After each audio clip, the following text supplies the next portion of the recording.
Asaran, we call unto you. Descend and bestow on us your shield.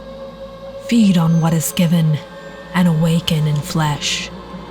He is willing, his body, his spirit, ripe for you to take. Rebirth.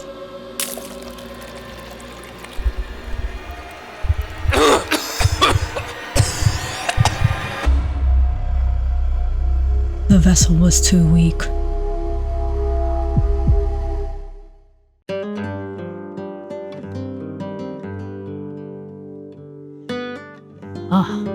What is this? Last night was Halloween, and somehow this time of the year always ended up crazier than he planned. The living room was a disaster. Empty bottles on the table, candy wrappers stuck to the floor, parts of his costume cape hanging off the ceiling fan like a flag of regret. Emma stepped out, dressed in her diner uniform, her hair tied up neatly, eyes already scanning the mess. She looked tired, but more annoyed than anything. They'd been together almost 4 years now, since junior year. After high school, neither had the money for college, and in this small town, people didn't leave much anyway. Emma ended up waitressing at the local diner, and Ethan found work as a delivery guy for Mr. Wilson's pizzeria. You were home late? You passed out right here on the couch. Your friends are such a bad influence. Yeah, had a last delivery to make, and then we went to this bonfire by the lake. That's the problem. You never do. You said you were just going to the bonfire, not drinking yourself stupid. It wasn't supposed to be that bad. We were just hanging out by the lake. Guess it got out of hand. Emma sighed and started picking up empty bottles. You've got work in 2 hours. Drink some water and try not to die before then. You always know how to comfort me. Yeah, well, somebody has to. It's Friday night, by the way. You owe me a movie after your shift. Deal. That'll be the day.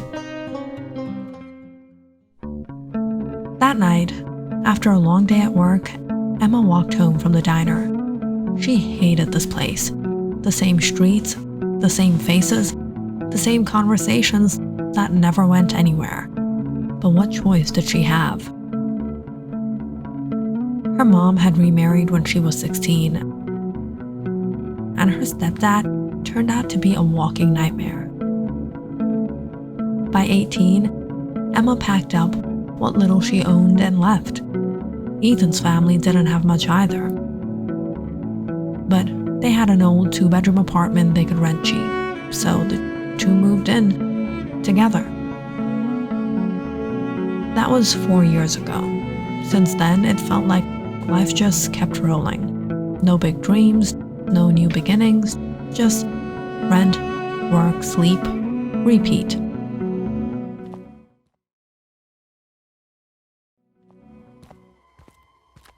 She hugged her jacket tighter as she walked. For a split second, she thought she heard footsteps behind her. Slow, steady, matching her pace. When she glanced back, no one was there. Just the wind moving leaves down the pavement.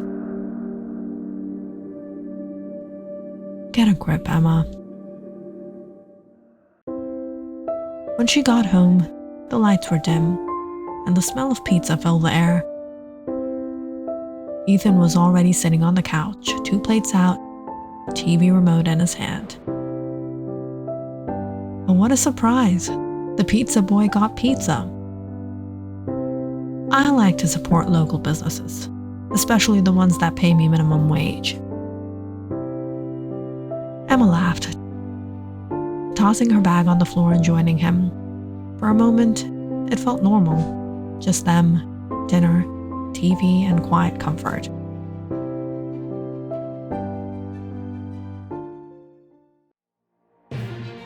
But then the news interrupted the show.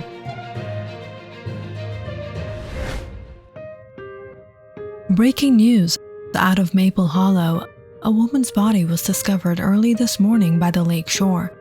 Authorities confirmed the victim suffered multiple lacerations and strange symbols were carved into her skin. Police are calling it ritualistic killing. The screen cut to a live press conference, reporters shouting questions as a police officer stood under harsh lights. Is it connected to the Halloween celebrations? At this time, we believe this is an isolated act. People do crazy things on Halloween night. That's messed up. Yeah, makes you wonder what kind of sick freaks are out there. Wouldn't surprise me if one of your nutbag friends was doing something stupid last night. Weren't you guys at the lakeside? What if something happened to you? Then you'd finally get some peace and quiet? You wish. They laughed, but as the news replayed the image of that alley, Emma couldn't shake off the weird chill crawling up her spine.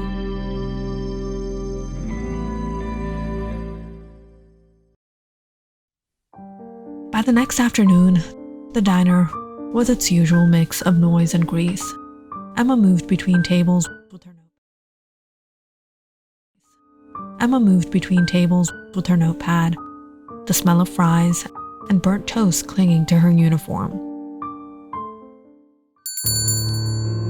That's when he walked in, tall, pale, like someone who hadn't slept in weeks. He slid onto a stool at the counter, his eyes calm for the room.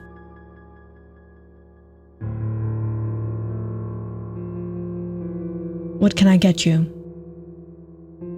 Vegetarian. I don't eat meat from these places. You know where it comes from. Excuse me? It ain't come from no cattle. That's all I'll say. She nodded and turned away fast, pretending to check the grill. But she could feel his eyes following her. After she served him, he took the plate to a booth in the back, eating slow, never looking down for long. A few minutes later, he waved at one of Emma's co-workers, Jess. You girls know where a man can find a little company tonight? You mean a motel? His smile made it worse. Not exactly. Jess walked back to the counter, shaking her head. Creepiest guy I've seen in weeks. Yeah, if the meat isn't from cattle, what did he mean? Where is it from? And how does he know? Creep. You think we should call someone?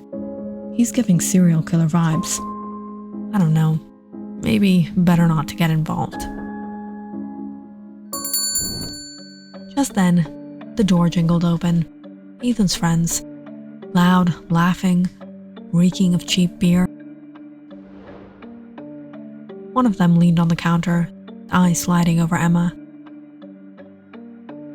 Well, look who it is. Ethan's better half.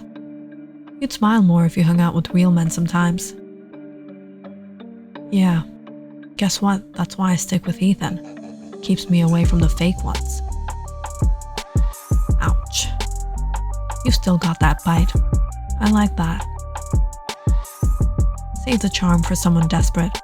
Coffee's fresh if you actually came here to drink something. Come on, Em. Lighten up. You should be thanking us. Maybe you should repay us somehow. Show us some appreciation. Maybe repay what we did for your boy too.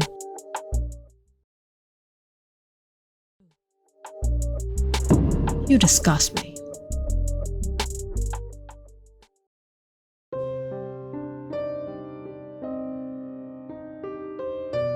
You've got 3 more deliveries. 3 more? It's 10.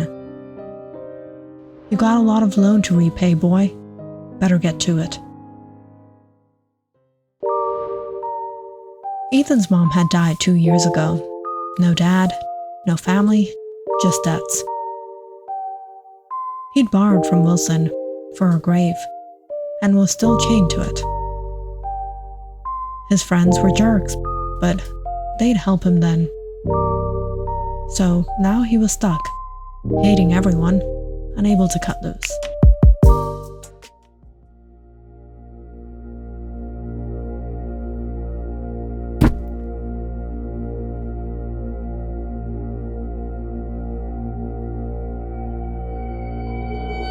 Well, that's too bad.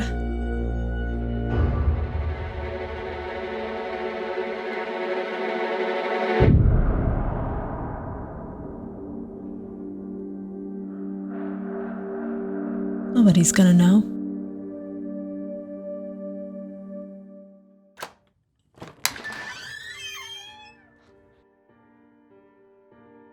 You're late. And why are you even friends with those? Look, I owe them, okay? And you know why. Mr. Wilson had me working late. It's not safe in this town, you know. Strange things have been happening. What choice do we have? Nobody cares about people like us. Over the next few days, the town started feeling smaller, quieter. Like people were afraid to leave their houses after dark. The diner, the grocery store, even the gas station, all filled with the same hushed conversations about the missing. Then, on Thursday night, the news broke again. Authorities have confirmed 2 more disappearances in Maple Hollow. Both victims were last seen near the old railway road. Police have released security footage showing what appears to be a tall man wearing a horned demon mask, leaving one of the scenes.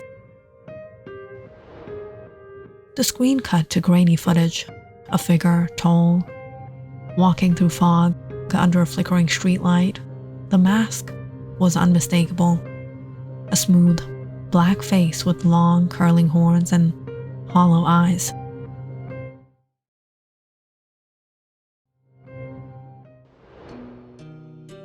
Ethan and Emma sat on the couch, frozen. I've seen that mask before. What do you mean? It's Asaran, an old myth, the demon of desire. My grandma used to scare us with that story when we were kids. She said Asaran feeds on virgins, on untouched souls. Every few decades, he collects enough pure souls to be reborn into flesh. So you think this guy's collecting souls? That's some modus operandi. The markings they showed on the victims, they match the sigils of Asaran. It's not random. But he's targeting men too. Doesn't really fit your purity theory. So what, men can't be virgins? Yeah, it's exactly not the same for guys. Maybe that's why demons prefer women. All you guys are dirty. Yeah, well, if Asaran's out there, he's got his work cut out for him in this town. Emma chuckled, but her eyes stayed fixated on the TV screen. The mask lingered there for another few seconds before fading into black, and she couldn't shake the feeling that she'd seen it somewhere else, somewhere closer than she wanted to admit. The next morning, the diner was unusually quiet. Emma was wiping down a booth when the door opened, and she saw a woman step in, eyes red, hands trembling. It was Jess's mother. Emma, have you seen her? Jess didn't come home last night. No, she left right after the shift. I thought she went home. I called her friends, everyone. Nobody's heard from her. With everything that's been happening. Emma sat her down, trying to comfort her, but she couldn't shake the sick feeling crawling up her chest. By that evening, the worst was confirmed. The news reported Jess's body had been found near the old rail line. The same markings carved into her skin. Another victim. The next day, 2 police officers came by the diner. You worked with Jessica Hayes? Yeah, she was here the day before she went missing. Did she mention anyone bothering her? There was this guy, came in asking weird questions, said something about looking for company. Pale, quiet. I didn't catch his name, but he gave me the creeps. They took notes, nodded and left. At home that night, Emma sat on the couch staring blankly at the wall. She said we should have reported him. I told her not to get involved. I told her it wasn't our problem. Hey, don't do that to yourself. You didn't know. Later that week, another breaking news report flashed. Police arrest suspect in ritual killings, later released after alibi confirmed.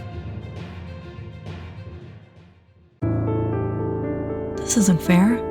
What if it was him? The police know better, Em. Let them handle it. But she didn't believe that. Not anymore. The look in that man's eyes, the way he spoke, she knew there was more. But for the first time, Emma decided she wasn't just going to watch. She was going to find out. Emma couldn't stop thinking about the murders. Every night, she pulled out her notebook, scribbling addresses, times, and details from every report she could find. She mapped the locations on a crumpled town map, circling alleys, abandoned warehouses, and back roads where the victims were found. The symbols carved into their skin, jagged, almost tribal, weren't random. Some repeated in slightly different forms. Others had tiny marks at the edges, like they were part of a larger diagram she hadn't seen yet.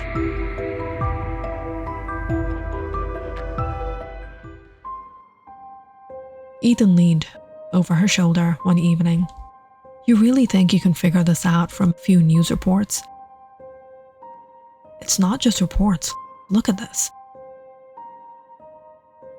She pointed to 3 marks that matched, almost exactly forming a triangle.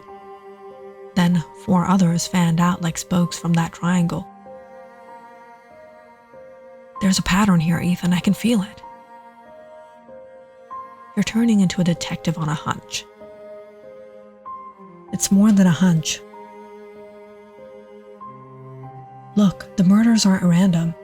If you connect the dots, it forms a circle around Willow Peak. The cliff overlooking the lake, that's where the first ritual supposedly took place decades ago. The cult believed Asaran could be summoned to the mortal world through a sacrifice. Every victim, every symbol. It's part of opening the gate for him to descend again.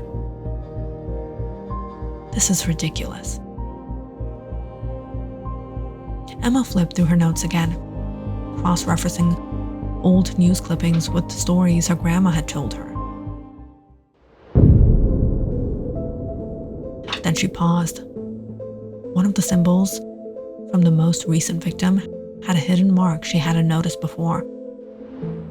A small full moon, pointing upward. According to the legend of Asaran, that mark meant the demon's return was near, and the ritual would peak when the moon was the fullest. Ethan, look at this. The next murder. It's going to happen at midnight. On the full moon, that's when Asaran comes back. That's when the circle completes. Emma, you can't be serious. This is all superstition. Patterns, mythology. You're seeing ghosts and scratches on skin. But Emma wasn't listening. She traced the full moon symbol again, then looked at him, eyes sharp, almost maniac. No, I'm serious. He's coming back, and I know exactly when and where. Willow Peak, midnight, full moon. That's 3 days from now. You have to take me. You're obsessed, and you're crazy. Nothing like that is happening. And if it is, what if he comes after us? It was 6 others, then Jess. What makes us different? We have to stop him before he comes after us. Click on the subscribe button and check out more awesome videos on our channel. And don't forget to press the bell icon because you know it's interesting.